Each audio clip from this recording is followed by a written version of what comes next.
wabarakatuh. Apa kabar Dr. Tony Rosid? Waalaikumsalam warahmatullahi wabarakatuh. Alhamdulillah kabar baik Pak Nah, Ivan. itu yang penting ya. Pagi-pagi ini, kemarin jam segini belum ada pengumuman ya dari BPS. Tahu-tahu hari ini ada pengumuman cing. Pertumbuhan ekonomi 5,12%, yang orang-orang pada garuk-garuk kepala. Kok bisa ya? Padahal Rojali Rohana lagi berkeliaran di mall-mall. Tapi ada statement dari Celios ya, Bima Yudhistira, yang mengatakan, apakah ini ada indikasi politisasi data yang membuat investor dan masyarakat meragukan data BPS?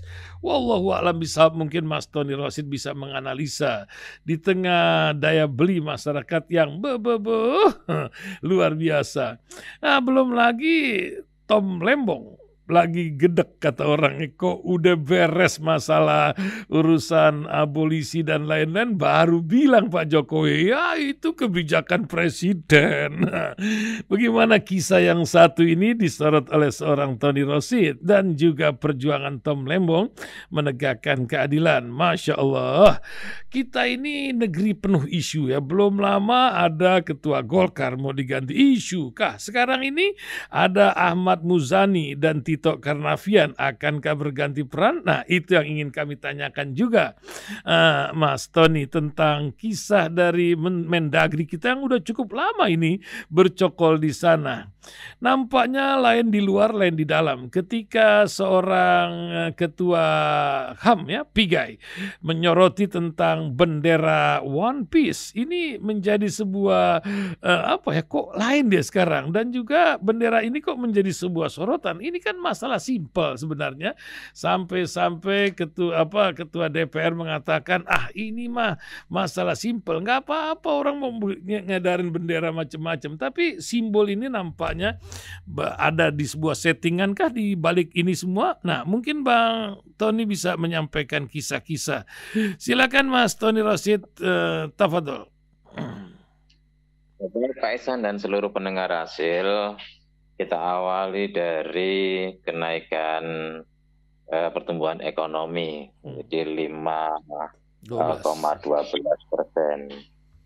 Ini sekali lagi saya harus tegaskan bahwa saya bukan seorang ekonom, saya bukan ahli ekonomi, dan saya orang yang masih awam soal ekonomi. Namun saya cuma juga ingin menambah pertanyaan atau menegaskan pertanyaan dari pertanyaan Pak Ihsan, kok bisa ya? Gitu loh.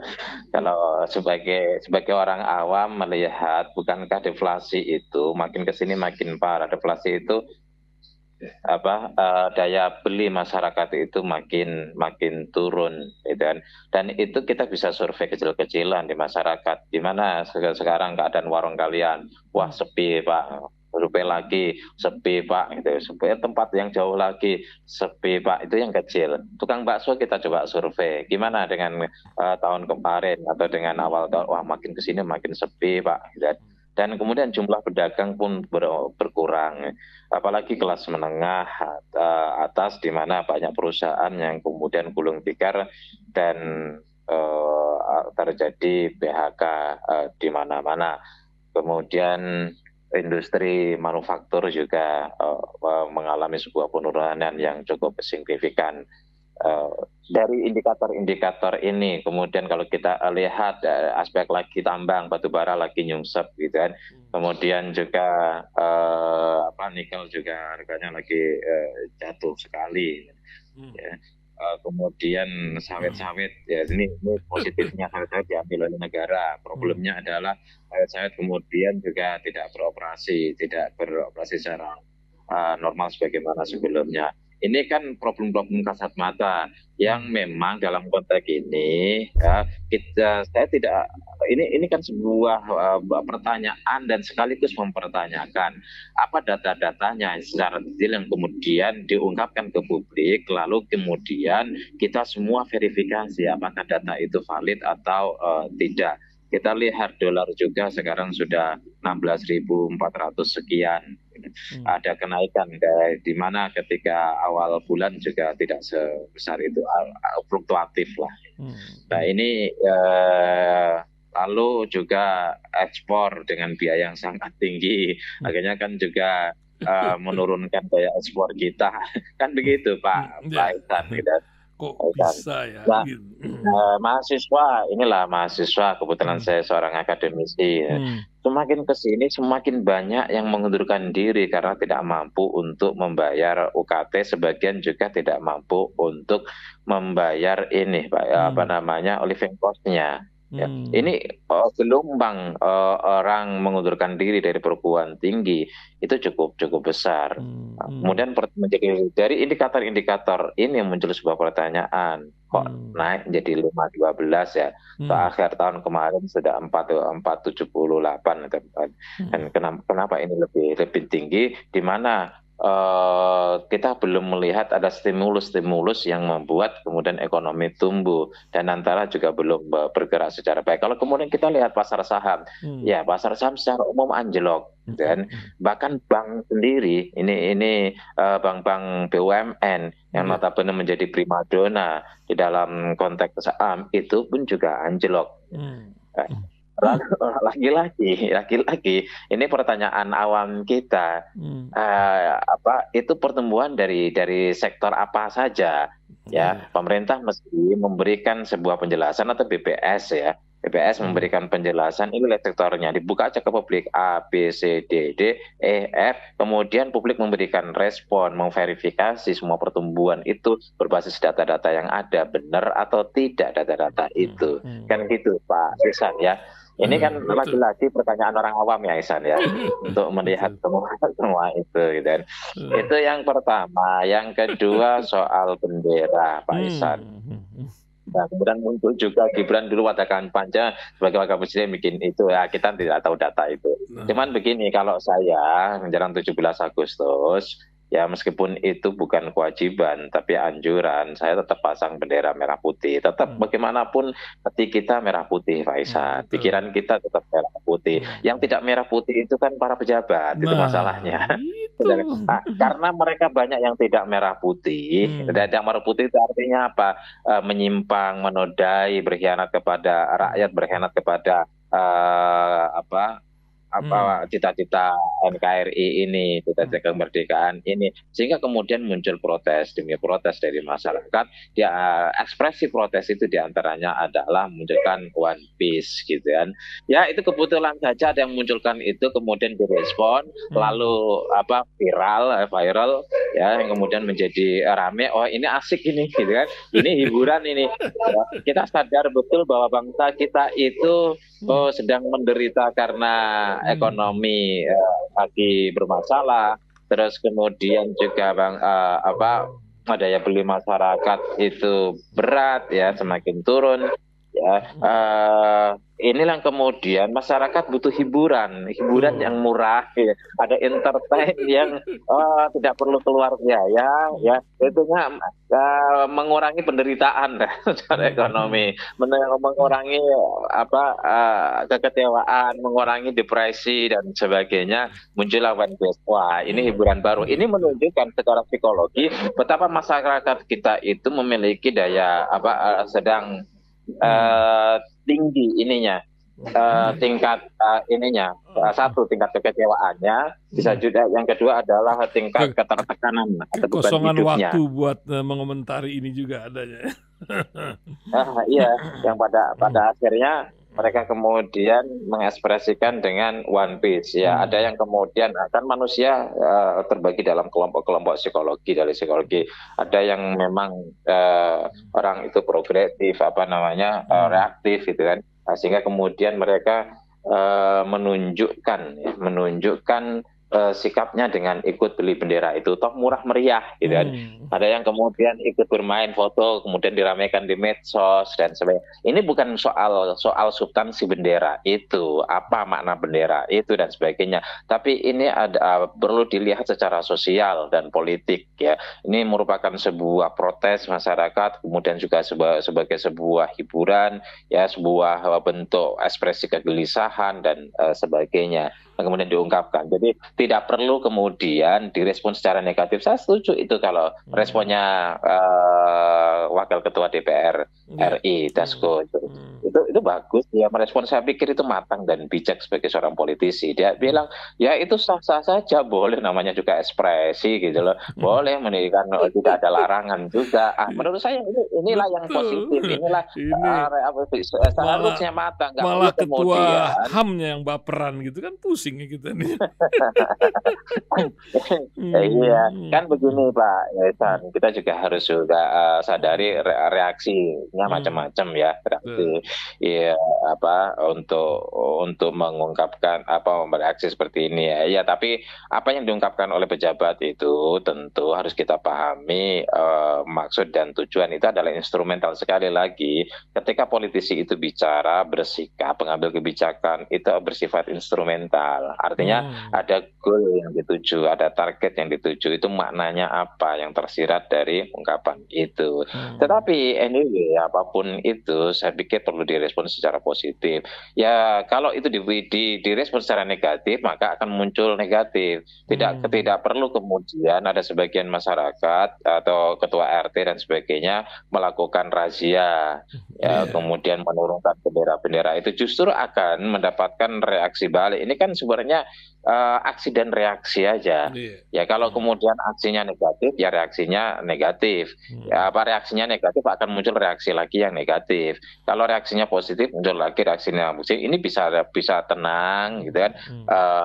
anteng. Bisa juga menjadi sebuah gejolak. Kalau ini direspon secara negatif, maka tidak menutup kemungkinan akan menjadi sebuah simbol dari gerakan massa Besar yang lagi ya. kecewa atau gerakan massa yang, dan ini akan menjadi satu titik persatuan di antara mereka yang kecewa atau mereka yang sedang tidak puas terhadap pemerintah. Ini bisa bisa jadi terjadi, atau orang yang tidak puas dengan situasi. Tapi kalau Hmm. responnya positif itu, ya seperti Dasko, sekali lagi, saya dengar di berita ini bagus. Kalau respon para pejabat seperti ini Hmm. demokrasi hidup, ya Hmm. demokrasi jalan, gitu kan.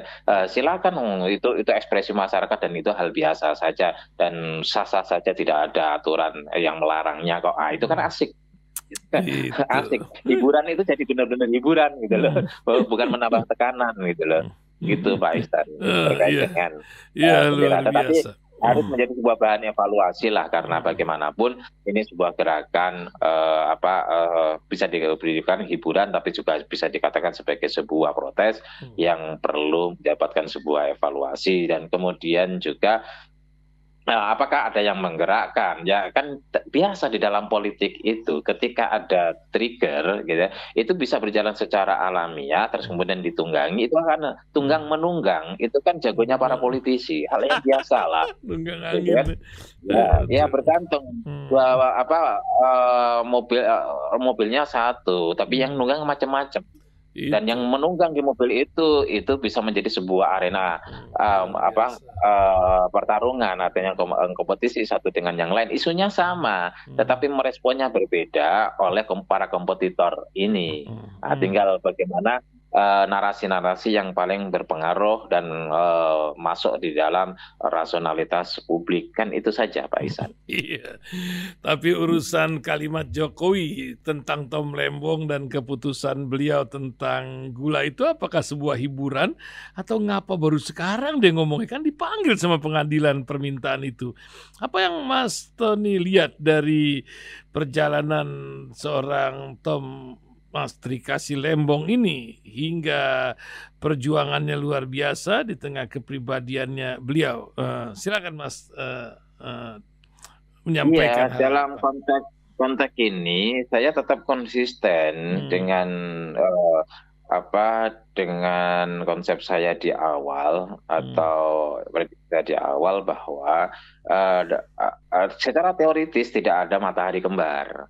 Kalau Hmm. ada matahari kembar, maka muncul sebuah konflik, Hmm. gitu kan? Nah, Hmm. konflik itu bisa silent konflik, ya Hmm. bisa vulgar konflik dan sebagainya. Ya dulu udah berapa bulan yang lalu, sekitar bulan Februari saya tulis, jadi ada konflik ya antara Pak Prabowo dengan Hmm. Jokowi. Kenapa terjadi konflik? Ini bukan soal moral, ini bukan soal tidak tahu terima kasih. Ini Hmm. adalah sebuah keniscayaan historis di mana dua kepentingan ini tidak bisa disatukan. Hmm. Maka ketika dua kepentingan itu tidak bisa disatukan, terjadi konflik sebagaimana ketika ketika Pak Jokowi berkonflik dengan Ibu Mega. Saya Hmm. tidak melihat dari oposisi biner ini benar atau salah. Tidak, saya Hmm. tidak melihat dari sisi moralitas atau etika politiknya. Tidak, ya, saya hanya melihat dari analisis politik murni bahwa memang mereka oleh keadaan dibenturkan. Begitu juga dengan Pak Jokowi dan Pak Prabowo. Sekali lagi seringkali saya ungkapkan ada beban yang menjadi tugas Pak Jokowi untuk mensukseskan putra-putri yang sudah terlanjur, putra-putranya yang sudah terlanjur berkarir di politik. Mau tidak mau sebagai orang tua akan melakukan itu karena sudah terlanjur jadi wakil presiden. Dan next seperti apa? Karena belum terlalu matang Gibran ini, kalau dilepas oleh Pak Jokowi maka peran Pak Jokowi dan sudah punya pengaruh dan punya akses, ya, kemudian juga punya logistik cukup kuat untuk bisa membantu Gibran. Tetapi di sisi lain Prabowo tidak menginginkan ada matahari kembar. Itu kan normal saja, itu natural saja terjadi, ya. Situasi inilah kemudian membenturkan. Nah, dalam konteks Tom Lembang masuknya ini salah satu. Prosesnya kan sudah panjang dan proses itu konsisten terus menerus, ya, bukan paradoksal, bukan. Ini konsisten, ya. Ya, bahwa Pak Prabowo di hadapan Pak Jokowi, hidup Jokowi, iya, gitu kan. Datang ke Solo, iya. Tapi ketika hidup Jokowi, Pik 2 digusur, ya, meskipun kemudian terjadi negosiasi lah. Terus kemudian datang ke SI, habis itu amnesti dan polisi. Ini kan konsisten, polanya konsisten, gitu loh. Polanya konsisten. Dalam konteks ini kendali ada di Pak Prabowo karena memang Pak Prabowo sebagai penguasa dulu juga, apapun ceritanya, kekuatan Megawati meskipun dengan partai, kendali ada di Pak Jokowi, meskipun ada partai PDIP sebagai partai besar dan partai pemenang. Tetapi pada saat itu ada dilema PDIP, kalau kemudian mengkritik dia partai pengusung, kalau nggak mengkritik ini nonjok terus, gitu kan, kira-kira gitu. Dan itu dimainkan betul oleh Pak Jokowi dan sekarang dimainkan oleh Pak Prabowo sebagai upaya untuk meminimalisir, ya, meminimalisir dari pengaruh Pak Jokowi. Tentu diberikan pengaruh tetapi juga perlu diminimalisir supaya terkendali, terkontrol. Dalam konteks keluarnya abolisi dan amnesti ini membuat langkah Pak Jokowi semakin sempit, gitu. Semakin sempit, seolah-olah ditelanjangi. Ini loh, publik membaca bahwa urusan Tom Lembong terutama dan kemudian juga Hasto tidak murni urusan hukum. Ya, dugaan publik ada intervensi, ada campur tangan politik, dan itu memang sudah biasa terjadi. Kasus-kasus seperti ini kan sudah dari dulu. Kita clearkan dulu istilah kriminalisasi atau semi kriminalisasi. Kriminalisasi itu orang tidak punya kasus hukum tapi kemudian dikasuskan, itu kriminalisasi. Dan ini cocoknya sama Tom Lembong, ya. Tom Lembong di mana tidak ada mens rea, tidak ada niat jahat, tidak ada uang yang masuk dan ke rekening atau ke saku dia, tapi tetap dihukum. Dan ini bisa dirunut asbabul wurudnya, ya, historinya. Ya, jadi yang kemudian publik membaca, kesimpulan publik membaca ini sebagai bagian daripada upaya kriminalisasi. Kalau upaya kriminalisasi berarti ada intervensi politik. Demikian Hasto itu semi kriminalisasi. Artinya begini, Hasto itu punya kesalahan, tetapi pada saat dulu, ya, pada saat ini kan orang tidak mempersoalkan Hasto salah atau tidak. Publik menganggap Hasto salah sesuai mengaminkan apa yang dikatakan oleh pengadilan, apa yang diputuskan oleh pengadilan dengan 3,5 tahun itu, ya. Tetapi kenapa tidak dari dulu itu diproses, kenapa baru sekarang, gitu kan. Terus kemudian setelah itu dapat amnesti. Kalau orang lain dapat amnesti itu perlu proses panjang, lama dulu, jalani dulu baru amnesti. Ini Hasto baru divonis langsung dapat amnesti. Ini kan ada juga ada intervensi politik. Nah, itu kalau saya sebutkan, kalau ada kesalahan sementara orang lain yang salah tidak dikriminalkan, tetapi hanya orang ini uji petik dari pengkriminalan. Kasus-kasusnya banyak, ya, Sylvester, Ade Armando dan lain-lain. Banyak masalah hukum kita ini, ya. Hmm. Iya, ini namanya semi kriminal kalau bahasa saya ya. Hmm. Ini semi kriminal. Ini istilah yang memang saya buat supaya menjadi tengah-tengah. Orang mengatakan, wah memang ada salah kok. Iya, memang ada salah. Tapi orang lain ada salah, kenapa tidak diperlakukan seperti dia? Berarti kan semi kriminal gitu Hmm. kan. Ya. Ya, memang kriminal ada, gitu, tetapi tidak murni. Tapi kalau kasusnya Tom Lembong, publik membaca sekali lagi, Hmm. publik membaca bahwa tidak ada kesalahan, maka itu kriminalisasi. Ya, Hmm. orang yang tidak melakukan kriminal kemudian dikriminalkan, itu berarti kriminalisasi. Beda dengan kriminal murni. Jadi ada kriminal murni, ada semi kriminal, ada kriminalisasi. Ini Hmm. tiga hal yang berbeda. Tentu dua orang ini arahnya ke Pak Jokowi karena Hasto terlalu kenceng menyerang Pak Jokowi luar biasa ya di akhir jabatan Pak Jokowi. Hmm. Kemudian juga Tom Lembong orang yang sangat dekat dan dipercaya oleh Pak Jokowi bahkan oleh keluarganya, kemudian nyeberang ke Anies, Anies orang yang Baswedan. dianggap menjadi ancaman bagi Pak Jokowi ya, bahkan sempat sampai nggak tahan Gibran pada saat debat kandidat langsung nunjuk si siapa Tom Lembong, padahal Tom Lembong Di tidak ikut luar debat panggung. gitu ya. Orang di Iya. belakang panggung tidak Hmm. dengan diam gitu. Itu Hmm. artinya apa? Itu memang betul-betul nggak tahan. Ya Hmm. memang itu Hmm. sesuatu yang normal, cuma tidak terkontrol. Bahwa Hmm. orang yang sangat dekat kemudian berada Iya, di kubu hati-hati. lawan, itu kan. Nah, dari sinilah kemudian ada sebuah proses hukum yang dalam tanda kutip dianggap sebagai proses kriminalisasi atau semi kriminal, lalu setelah diputus langsung Nah. mendapatkan abolisi dan amnesti. Ini betul-betul pukulan, kalau bahasanya Rocky itu mengguncang istana Solo itu. Tetapi memang bagaimanapun ini nuansa politiknya sangat kental dan itu menjadi secara politik ya, psikologi politiknya itu betul-betul menampar ya, terhadap apa yang menampar Solo lah. Nah, ini kan bahasa publik. Jadi Iya. ketika abolisi dan amnesti jangan dilihat itu adalah sebuah proses hukum yang berkaitan dengan si personal Hasto dan personal abolisinya si Nah, Tom Lembong, Lembong. Tom Lembong gitu. Tetapi ini adalah merupakan sebuah pesan ke publik. Ini adalah sebuah pembentukan persepsi dan opini publik.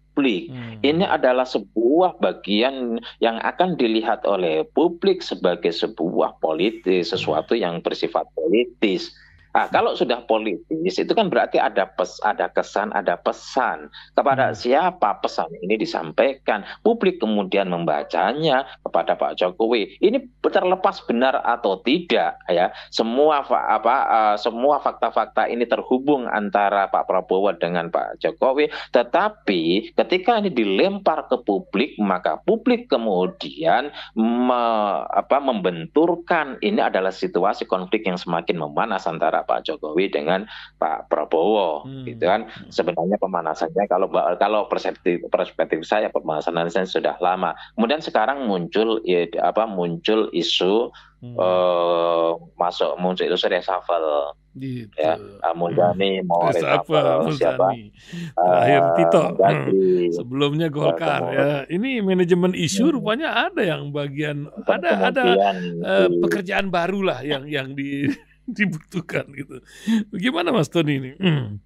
Begini Pak Ihsan, sebenarnya mau tidak mau harus diakui ini proses alamiah ya secara politik, bahwa reshuffle itu akan terjadi. Reshuffle itu dilakukan, pertimbangannya itu apa? Satu, menguatkan terhadap menguatkan terhadap stabilitas politik kekuasaan. Mengamankan stabilitas politik kekuasaan itu adalah dia harus mengurangi orang-orang yang tidak memiliki loyalitas 100% kepada presiden. Ya, cuman timingnya saja, ini soal timing. Yang kemudian yang kedua adalah kebutuhan untuk stabilitas nasional. Ya, orang-orang yang memang dianggap tidak punya kekuatan politiknya, posisi politiknya tidak kuat, terus kemudian juga kontribusinya untuk stabilitas nasional, artinya kompetensi dan profesionalitas memberikan dukungan terhadap kekuatan nasional itu juga lemah, maka orang ini juga akan diganti. Misal orang itu bukan rekomendasi partai, tidak punya partai dia, tidak punya partai, tetapi orang ini juga tidak bermanfaat amat gitu loh, tidak terlalu bermanfaat gitu loh bagi stabilitas nasional atau bagi pertumbuhan nasional, kemajuan nasional. Nah, ini rentan untuk dilempar gitu. Terus kemudian orang yang memang menjadi sebuah ancaman dalam tanda kutip, ini kan orangnya si sana, si sana itu ngerecokin, ini jadi sebagai ini lempar juga.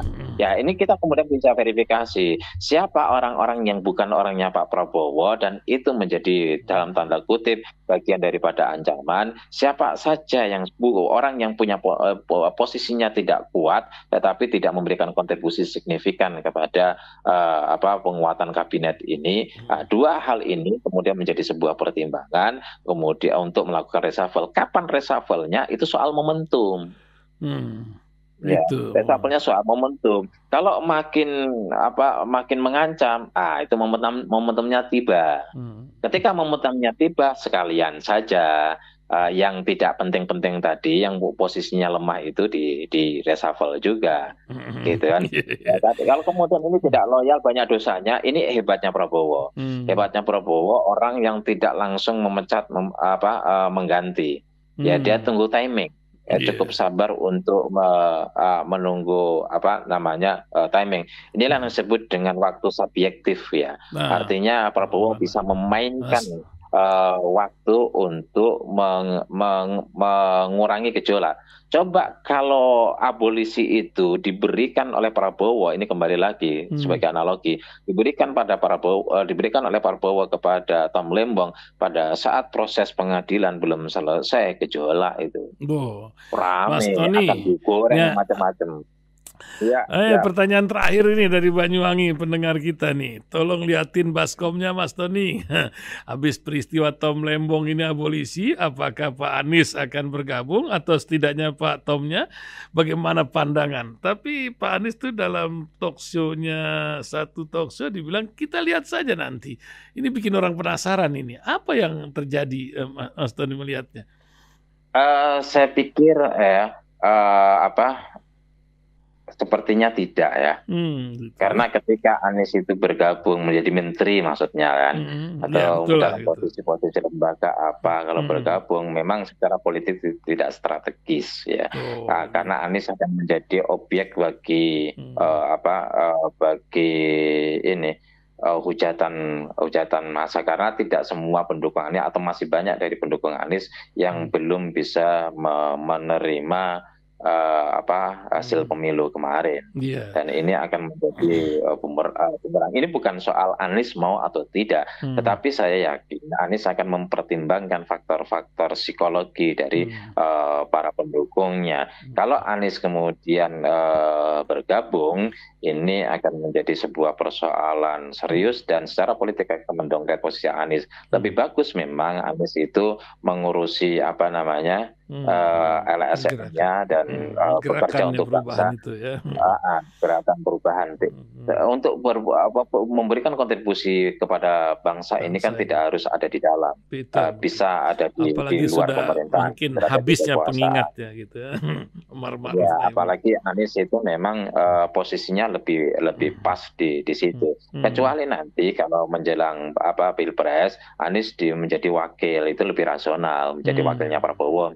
Cawapres Prabowo itu lebih rasional gitu, karena memang rasionalitasnya siapa yang bisa mengalahkan penguasa gitu kan, dengan semua instrumen yang dimiliki, apalagi Prabowo adalah seorang militer dengan kekuatan militer yang bisa bekerja secara lebih sistemik gitu, daripada sebelumnya. Ini akan menjadi sesuatu susah untuk dilawan. Pokoknya presiden kalau 2 periode itu susah dilawan. Nah intinya kan itu, karena punya instrumen yang cukup lengkap ya, dan tertarik untuk menggunakan semua instrumen itu, siapapun lah itu, SBY kemudian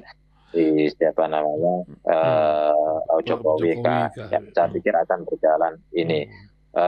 meskipun Megawati gagal untuk menggunakan instrumen itu pada saat periode yang kedua, karena mungkin terlalu pendek ya, 2 tahun ya, belum sempat untuk mengkonsolidasikan instrumen itu. Dalam konteks ini, kalau Anies ingin berkarir ya, secara politik ke depan, ya mau jadi cawapres Prabowo, toh memang Anies pada tahun 2014 ditawari cawapresnya Prabowo, kemudian 2024 2019 maksudnya. Dan 2024 ditawari cawapres sama Prabowo. Kalau Anies kemarin juga jadi cawapres sama Prabowo pada saat 2024 kalah juga karena yang dilawan kekuasaan. Ini berat juga. Ya. Nah, cuman pesannya adalah kalau sudah selesai lah 2 periode ya sudah 2 periode, nggak usah ikut intervensi. Itu pesannya ya. Pesan etik politiknya seperti itu. Pak Prabowo juga ke depan ya misalnya sudah 10 tahun ya sudahlah. Ya kasih mulai sekarang kader lah orang-orang yang kader, tapi setelah itu ya nggak perlu lah ikut intervensi kecuali menjadi sejauhan nasional untuk memberikan nasihat-nasihat yang terbijak gitu Pak Ihsan. Terima kasih Mas Tony, 36 menit sudah kita berbincang pagi ini, luar biasa. Mudah-mudahan Allah memberikan keberkahan dan kesehatan. Negeri kita pun tambah sehat di usia 80 tahun ini. Terima kasih Mas Tony, sampai Rabu mendatang. Assalamualaikum warahmatullahi wabarakatuh. Waalaikumsalam.